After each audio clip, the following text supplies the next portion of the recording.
You clicked on this video because you read the title, and you're not wrong. We're doing an image comparison of the FX30 and the Fujifilm X100VI. So let's jump into this, shall we?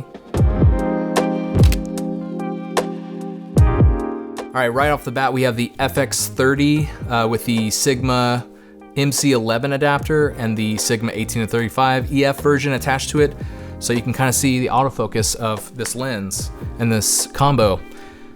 It's pretty nice, it's nice, very nice. And then we have the Fujifilm X100VI with its wide conversion lens attached to it. So it makes it like a 28mm, I think, equivalent, but you can kind of see the autofocus of it. It's, you know, it's all right, it's catching up, you know? It's doing its job. I did do some tests last night with the FX30 and the X100VI, and I was pleasantly surprised with the image quality of the X100VI. Definitely the first time playing with Fujifilm's F-Log2, and I was pleasantly surprised at how well the dynamic range of the X100VI is, you know, versus the Sony FX30 and S-Log3. So the Sony is set to 4K S-Log3, and I want to say the bitrate's like 100 megabits per second, maybe it's 200, I can't remember what the setting is.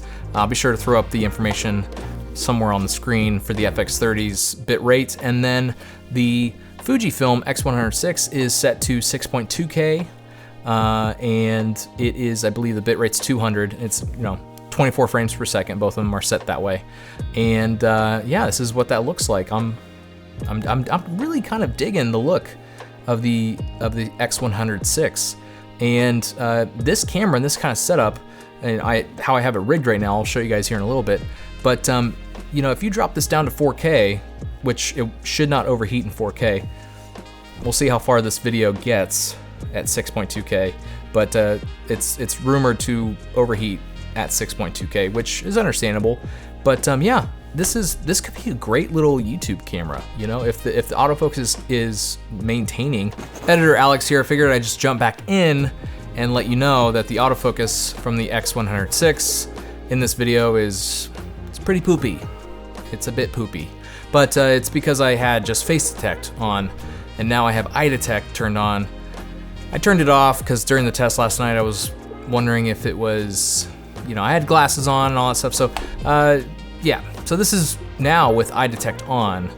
I'm curious to see if it's gonna be sticky or not. So kind of just see it kind of work its magic. Maybe it won't hunt so much. If it hunts at all, I get it. Fujifilm's autofocus, from what I've read online, isn't super reliable, but you know, I figured with a fixed lens on the X100VI, it would be pretty reliable. So I mean, maybe with the eye detect on now, it's definitely more reliable, but we'll see when I get this back on the computer, because again, the X100VI does not have a flip screen. So I'm just relying on some hope and a little bit of belief that this is gonna work now. But my fingers are kind of a little crossed. My fingers are almost crossed.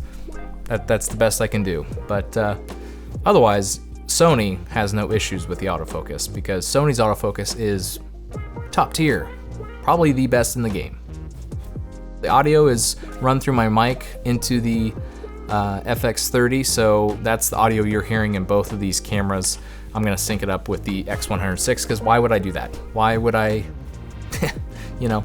But yeah, this is the setup I have going here. I'll show you guys. Let me open up my phone here. This is it right here. FX30, Sigma, like I said, audio, top handle, and then yeah, here we go. That's the X100VI on a cine arm attached to the tripod. That's how I'm doing this comparison. But you know, it's pretty cool. You know, I've got a little tally light on the X100VI to let me know it's recording as of right now. But yeah, this is the, we'll go ahead and just let the cameras run and do a comparison of both of them.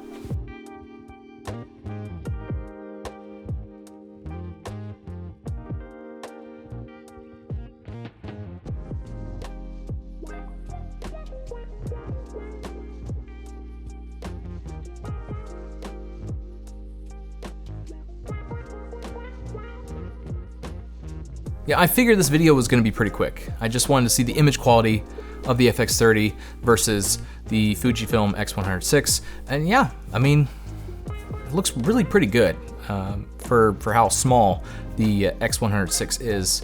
But I mean, yeah, that's pretty much it on this video. And I know what you guys are thinking, the 4K from the FX30 versus the X100VI is 6.2K. How's that fair? How's that a fair comparison? Well, the 4K from the FX30 is actually downsampled from a 6K image. So technically, the FX30, the reason why it's so sharp is it's a 6K image downsampled to 4K. And this is 6.2K, but I'm going to edit this, upload it and everything in 4K.